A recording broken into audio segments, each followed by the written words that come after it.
आज का डेली माना आपके लिए पास्टर माइकल फर्नांडिस की ओर से। स्वतंत्रता और परिपक्वता में चलना।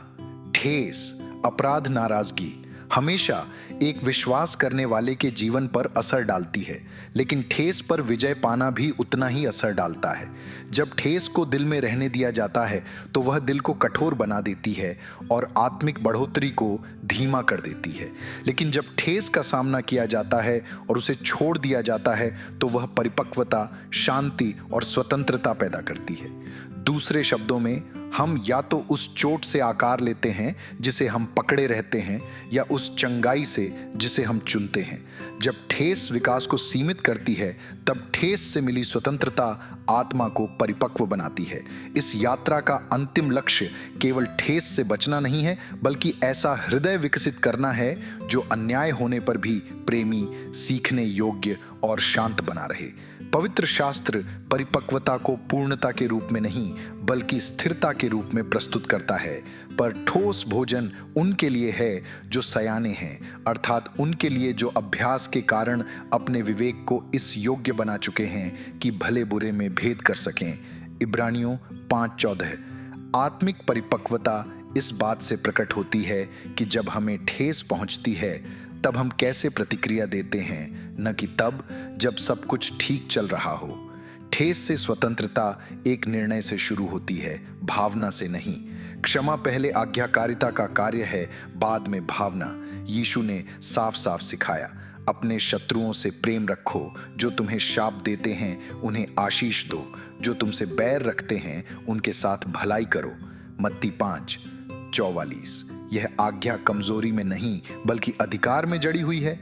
जब विश्वासी बदला लेने या पीछे हटने से इनकार करते हैं तो वे उस चक्र को तोड़ देते हैं जिस पर ठेस पलती है।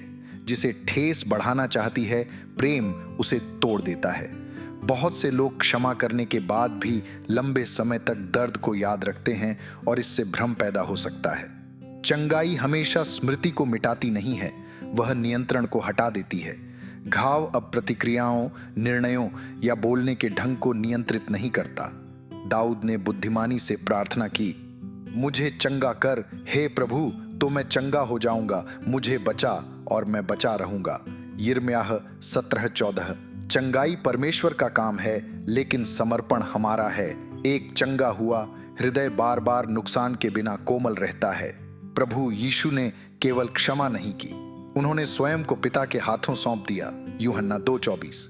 यही परिपक्वता की स्थिति है, खुद को बचाने की जरूरत छोड़ देना और परमेश्वर पर भरोसा करना जो अंतिम न्यायाधीश हैं। प्रेरित पौलुस विश्वासियों से आग्रह करते हैं, सब प्रकार की कड़वाहट और प्रकोप और क्रोध और कलह और निंदा सब बैरभाव समेत तुमसे दूर की जाए, और एक दूसरे के प्रति दयालु, कोमल हृदय वाले और एक दूसरे को क्षमा करने वाले बनो।